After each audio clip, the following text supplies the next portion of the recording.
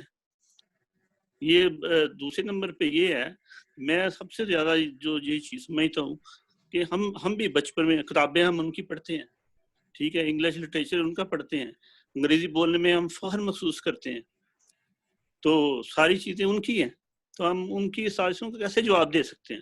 ہمارے ایک عام بندے سے لے کر ہمارے جو لیڈر تک ہیں، بڑے سے بڑے جو لیڈر ہیں، وہ بھی ان کے سامنے جا کے بھیگی بلی بنے ہوئے بیٹھے ہوتے ہیں، تو انہوں نے ہم لوگوں نے کیا ان کی سازشوں کا جواب دینا یا ان سے ہم نے کیا لڑنا ہے؟ ہر لحاظ سے تو ہم ویسے ترقی یافتہ ہیں، تو ذہنی اور نفسیاتی لحاظ سے ہمارے جو آباء و اجداد انہوں نے ہمیں اتنا اس قدر جو ہے نا دبا دیا ہے ان کے پریشر میں کہ گورا کوئی نظر آئے سامنے تو ہم سے بات نہیں ہوتی ان سے، تو یہ سارے حالات ہیں۔ اس کی وجہ جو ہے یہ سب سے زیادہ یہی ہے جو میں سمجھتا ہوں کہ ہم نے جو ہماری اساس ہے ہم نے اس کو چھوڑ دیا ہے، اس کو ہم اہمیت نہیں دے رہے، ہم ان کو اہمیت دے رہے ہیں، سلیبس سارا ان کا پڑھا رہے ہیں بجائے اس کے کہ ہم اپنا سلیبس لے کے آئیں۔ ہمارے بھی ہیروز ہیں، مسٹر چپس سال ہر سال 50 سال تک مسٹر چپس پڑھتے رہے ہیں، تو یہ سارے حالات ہیں کہ ہم ذہنی طور پہ ہی نا ان کے غلام بنے ہوئے ہیں۔ جزاک اللہ خیر رفیق بھائی۔ یہ طارق بھائی کچھ کہنا چاہ رہے ہیں؟ بس ایک مختصر سا فکرہ، میں ان کو ایز اے ریفرنس نہیں استعمال کر رہا ان کی خوبیوں کو کہ ہم ان کو ایز اے ریفرنس، نہیں نعوذ باللہ یہ بات نہیں ہے۔ جیسے آپ دیکھیں جب دو ملکوں کی لڑائی ہوتی ہے، انڈیا پاکستان جب بھی ہو جاتا ہے تو فوراً آپ کے وہ آنے شروع ہو جاتے ہیں سروس کہ ان کے پاس اتنی توپیں ہیں، اتنے ٹینک ہیں، ان کی اتنی فوج ہے، اتنی فوج اس پہ ہے، ادھر ہے، وہ انالیسز آنے شروع ہو جاتے ہیں، میڈیا سارا بھر جاتا ہے جب کوئی اس طرح کا ماحول پیدا ہوتا ہے۔ تو یہ نبی کریم صلی اللہ علیہ وسلم بھی پہلے ان کی جا کے یہ بھیجتے تھے لوگوں کو کہ جا کے ان کا معلومات لے کے کہ ان کے پاس کون کون سی ان کے پاس چیزیں ہیں، کیا کیا لے کے آ رہے ہیں۔ یہ بڑا امپورٹنٹ ہوتا ہے کسی بھی محاذ کے اوپر، اگر جب آپ نے لڑنا ہوتا ہے تو دشمن کی پوری تفصیلات آپ کے پاس ہونی چاہیے۔ یہ اسی طرح ہی ہے کہ ان کے پاس اتنے ایٹم بم ہیں، اتنے ٹینک ہیں، اتنی توپیں ہیں، اتنے سولجر ہیں، یہ ان کے اخلاقی کردار میں کون کون سی اسٹرینتھ ہیں، ان میں کون کون سی نیگیٹو چیزیں کون کون سی ہیں، یہ سارا اس کو ڈیٹا چاہیے ہوتا ہے ایک جو مسلمان جنرل ہوتا ہے۔ پھر اس کے بعد اس کی بہترین، یہ ہم سب پہ اپلائی ہوتا ہے، پھر اس کی بہترین اسٹریٹجی وہ بناتا ہے کہ اس کو کیسے اس نے اس کو کھوپ کرنا اور مقابلہ کرنا اس کو۔ جزاک اللہ خیر جناب، اس موضوع پر بہت ہی سیر حاصل گفتگو ہوئی ہے ماشاءاللہ، اور اس کے تمام پہلو تو اگر نہ بھی کہیں تو بیشتر پہلوؤں کا جو ہے وہ احاطہ یہاں پر ہوا ہے، اور ہمارے سامنے یہ بات کھل کر سامنے آئی ہے کہ بحیثیت امت مسلمہ ہمارا کردار نہ تو ریئیکٹیو ہونا چاہیے، نہ ہمارا کردار جو ہے وہ یہ ہونا چاہیے کہ ہم مایوسیوں کے اندھیرے میں چلے جائیں، بلکہ ہمارا کردار پرو ایکٹیو ہونا چاہیے ان آیات کی روشنی میں جو کہ کل پڑھی ہم نے اور جو آج پڑھی ہیں۔ یعنی ہمیں فکر جس بات کی کرنی چاہیے وہ یہ تو ظاہر ہے جائزہ لینا چاہیے، جس طرح طارق بھائی نے ابھی بات کی ہے کہ جب اسٹریٹجیز آپ بناتے ہیں تو اس کے بغیر آپ نہیں بنا سکتے کہ آپ کا دشمن کیا کر رہا ہے، کیا سوچ رہا ہے، اس کی اسٹرینتھس کیا ہیں، وہ کس طریقے سے جو ہے وہ طاقت کو جمع کرتا ہے آپ کے خلاف استعمال کرنے کے لیے۔ یہ ساری معلومات لینا، ان کے تجزیے کرنا، ان کو سمجھنا یہ بہت ضروری ہوتا ہے۔ لیکن جو ہمارا اصل جو فوکس ہونا چاہیے وہ فوکس یہ ہونا چاہیے کہ ہمیں جو اللہ رب کریم نے جو کردار ہمیں دیا ہے، جو رول اللہ تعالیٰ نے ہمیں دیا ہے، امت وسط اللہ تعالیٰ نے ہمیں قرار دیا ہے، خیر امت اللہ تعالیٰ نے ہمیں قرار دیا ہے، یعنی کہ ہمیں اپنے آپ کو خیر امت بنانا ہے۔ ہمیں خیر امت کا مطلب یہ ہے کہ ہمیں پوری دنیا کے سامنے اپنے آپ کو ریاکاری کے طور پہ نہیں، اصلاً ایسے پریزنٹ کرنا ہے کہ ہم ہی اصل میں انسانیت کے خیر خواہ ہیں۔ ہم صرف انسانیت کے نہیں بلکہ ہم ہر جاندار کے اور اس پوری کائنات کے خیر خواہ ہیں۔ ہم جانوروں کے بھی خیر خواہ ہیں، ہم پودوں کے بھی خیر خواہ ہیں، ہم انوائرمنٹ کے بھی خیر خواہ ہم ہی ہیں، اور انسانوں کے صرف مادی طور پہ خیر خواہ نہیں ہیں بلکہ انسانوں کے روحانی طور پر بھی خیر خواہ ہم ہیں۔ یعنی ان کو سکون دینا، ان کو سچائی کی طرف لانا، ان کو ایمانداری کی طرف لے کر آنا، ان کے سوسائٹیز کے اندر، معاشروں کے اندر امن، چین اور خوشحالی پیدا کرنا، اور بھوک کو ختم کرنا، افلاس کو ختم کرنا، بیماری کو ختم کرنا،